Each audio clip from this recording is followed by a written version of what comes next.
Bakit ako? Ako? Karaniwan ko naiisip to kapag mag-isa lang. Lalong-lalo na kapag ayaw akong subukang dalawin ng antok. Natanong na rin ba ito ng mga pilosopo nung nagdaang panahon? Hindi ko alam. Kasi hindi pa naman ako lubos na nakakabasa ng mga akda nila. At hindi rin ako sigurado kung may nagtanong na rin ba nito sa kasalukuyan. Posibleng meron na nga. Wala akong research na ginawa bago ko isulat yung sanaysay na to. Gusto ko lang kasi ilabas kung ano yung nasa isip ko na hindi masyadong na-impluwensya ng opinion ng mga taong marahil nagtanong na rin nito sa mga sarili nila. Bakit ako? Naisip mo rin to, di ba? Na kung bakit ikaw. Bakit hindi na lang ako ikaw? O ikaw ako? O sila na lang tayo? O tayo na lang sila? Tayo na lang kayang dalawa? Sorry.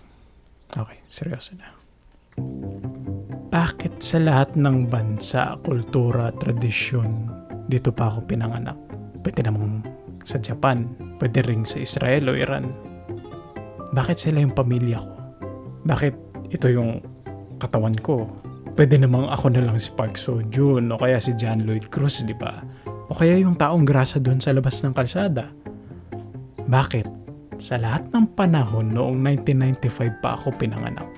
Pwede namang sa taon ng mga Kastila o taon ng mga Hapon. Pwede rin sa 2034 na lang. Bakit ngayon pa? Bakit ngayon ako nabuhay sa panahon natin?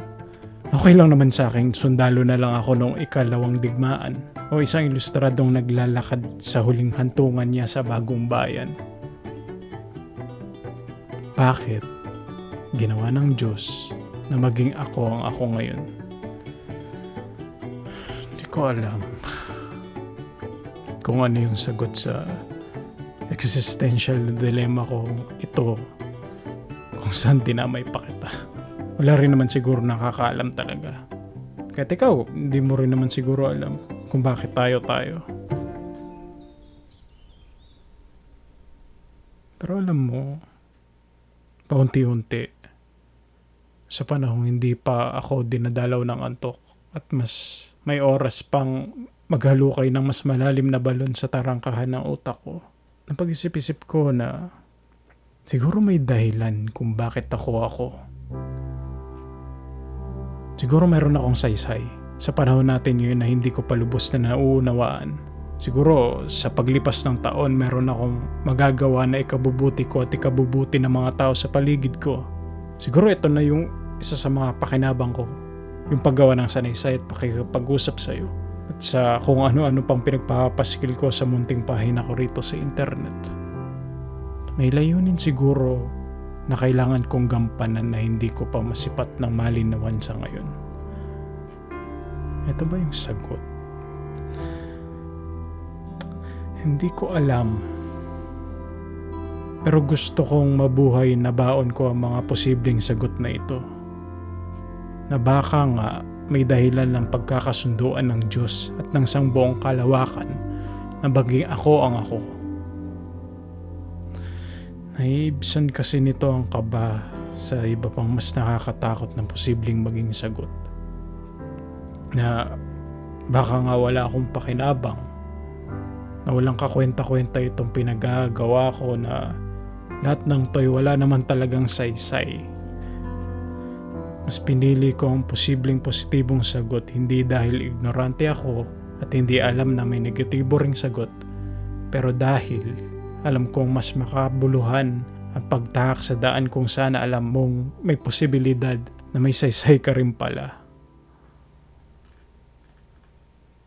At sana gustuhin nyo rin ito.